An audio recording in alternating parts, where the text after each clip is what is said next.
Olá, tudo bem? Me chamo Luiz Eduardo, sou aluno do programa de pós-graduação em Bioquímica do campus Uruguaiana, tá? Orientado pela professora Daiana Silva de Ávila.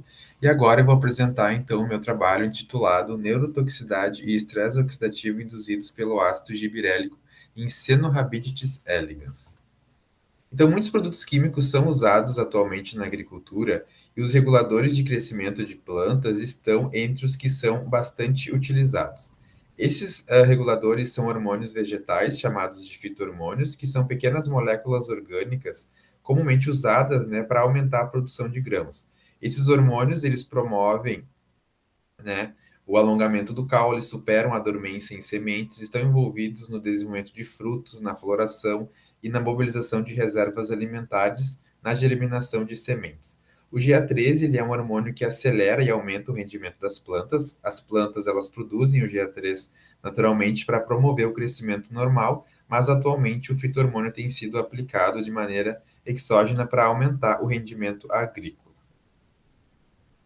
Os humanos são expostos principalmente ao GA3, bem como a outros reguladores do crescimento de plantas por meio da ingestão de produtos alimentícios que contêm esses compostos, né, esses hormônios, particularmente frutas frescas, né, como melão, morango, uvas e alguns vegetais, como tomate e pimenta, bem como através da água potável. Além disso, a exposição ocupacional dos trabalhadores, né, ao GA3 em áreas agrícolas pode ocorrer, por meio do contato dérmico ou inalação de pó, né, nos locais de trabalho, o que causa aí uma toxicidade aguda.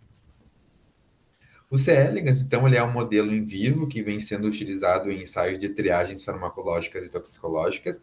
Esse modelo apresenta diversas vantagens, entre elas o baixo custo de manutenção, a rápida reprodução, uma possibilidade de monitorar o desenvolvimento larval, né, desde o início da sua vida até a morte.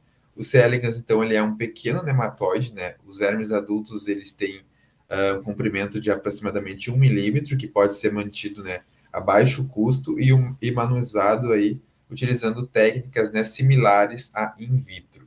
Ao contrário dos testes de toxicidade usando cultura de células, os testes de toxicidade em células eles fornecem, né, dados de um animal inteiro com um sistema digestivo, reprodutivo, endócrino, né, sensoriais e neuromusculares intactos e metabolicamente ativos.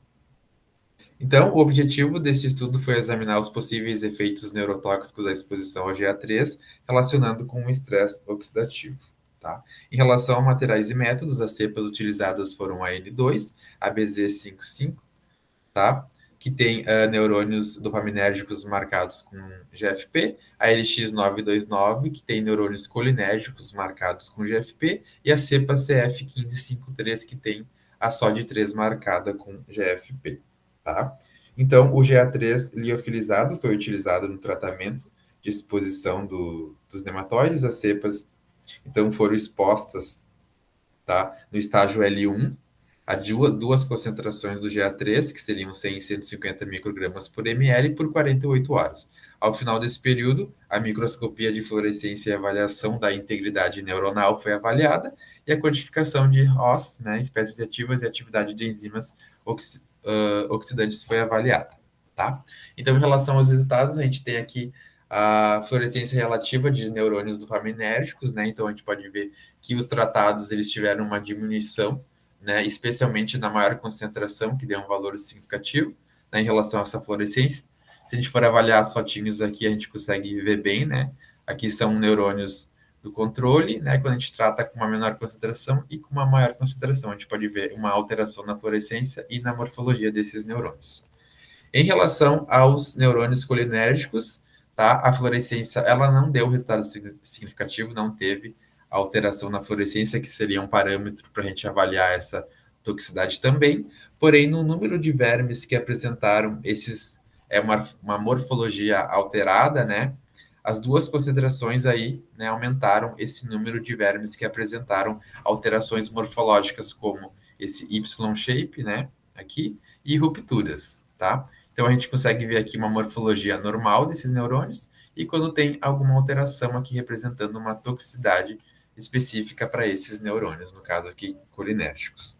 Em relação à fluorescência de espécies ativas, né, a gente pode ver que os tratados eles tiveram um aumento, né, aqui na fluorescência das espécies ativas. Então, quando a gente compara aqui as imagens, né, dos tratados com o que não foi exposto, né, ao GA3, a gente pode ver que aumentou a fluorescência aqui, representando, então, uma maior espécies reativas nesses vermes que foram tratados. Em relação à fluorescência da sódio, também a gente viu um aumento aqui, né, nas duas concentrações, né? Então, é o que a gente pode ver aqui nas imagens, né, do controle, uma fluorescência aqui, e quando a gente compara com a fluorescência dos vermes que foram expostos ao GA3, a gente pode ver que teve, né, um aumento aí na fluorescência, ou seja, uma ativação dessa enzima antioxidante aqui.